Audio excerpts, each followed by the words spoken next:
Assalamualaikum warahmatullahi wabarakatuh. Perkenalkan saya Kartini, Prodi Fisika 7, ingin menjelaskan tentang laporan pendahuluan keperawatan medikal bedah dengan kasus demam tipoid. Demam tipoid itu sendiri adalah penyakit infeksi atau saluran pencernaan yang dengan gejala demam yang lebih dari 1 minggu. Etiologi itu sendiri adalah disebabkan oleh bakteri Salmonella typhi. Selain oleh Salmonella typhi. Salmonella typhi yaitu dengan demam tipoid dengan pasien dengan KRL adalah orang yang sembuh demam tipoid yang masih terus mengekresi Salmonella typhi dalam tinja dan air lebih dari 1 tahun. Anatomi fisiologi itu sendiri adalah ada sistem pencernaan.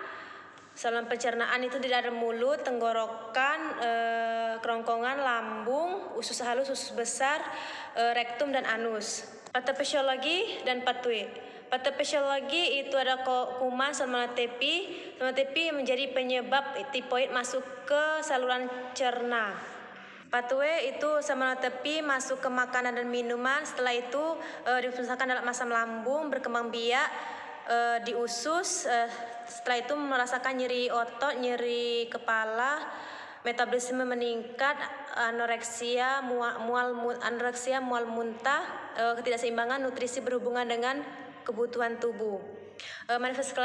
Manifestasi klinis itu ada beberapa. Yang pertama nyeri otot, nyeri kepala, mual muntah, demam, nyeri muncul pada hari ke-7 sampai 10 dan bertahan selama 2 sampai 3 hari, pusing, nyeri perut.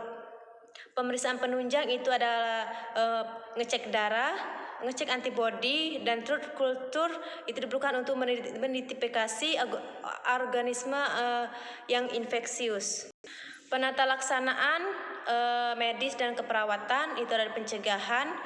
Cara pencegahan dilakukan pada demam tipoid adalah cuci tangan dari toilet dan khususnya sebelum makan atau mempersiapkan makanan minuman mentah sebelum dikonsumsi. Hindari minum air mentah sampai mendidih dan makan makanan pedas.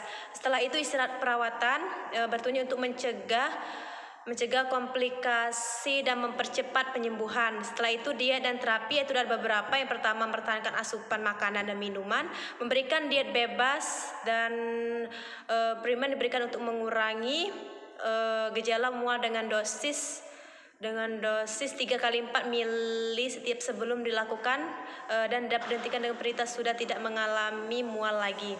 Selanjutnya asupan keperawatan teoritis itu ada pengkajian seperti nama, tanggal lahir, umur.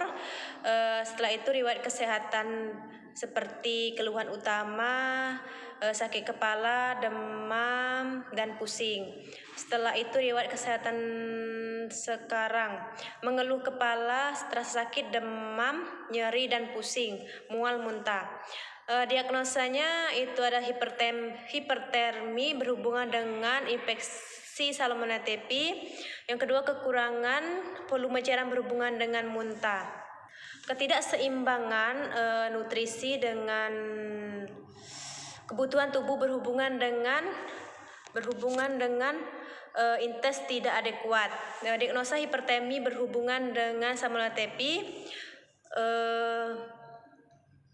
Tujuan dan kriteria indikator suhu 36,5 sampai 35,5 derajat Celcius, bibir lembab, kulit tidak teraba panas, aktivitas menurun. Intervensi identifikasi penyebab yang didapat menyebabkan hipertermi, pasien masuk dan keluar, mengidentifikasi BAB cairan sesuai kebutuhan bila kontraksi, ciptaan lingkungan yang nyaman. Setelah itu kekurangan volume cairan berhubungan muntah, batasan karakteristik kelelahan, kehilangan berat badan. Keseimbangan cairan indikator keseimbangan intake dan output 24 jam, berat badan stabil, tidak ada rasa haus yang berlebihan, hidrasi kulit tidak ada.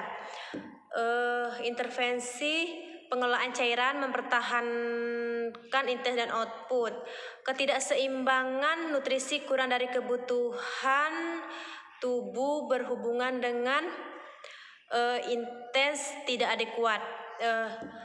Tujuan dan kriteria hasil status nutrisi indikator indeks nutrisi, indeks makanan dan cairan, energi, berat badan. Intervensi itu mengontrol nutrisi, aktivitas menimbang berat badan pada sistem pada jarak yang ditentukan. Yaitu mengontrol keadaan lingkungan ketika makan, itu mengontrol tugor kulit jika diperlukan. Baik, itu saja yang dapat saya sampaikan pada laporan pendahuluan. Bila ada kata salah, saya mohon maaf. Wassalamualaikum warahmatullahi wabarakatuh.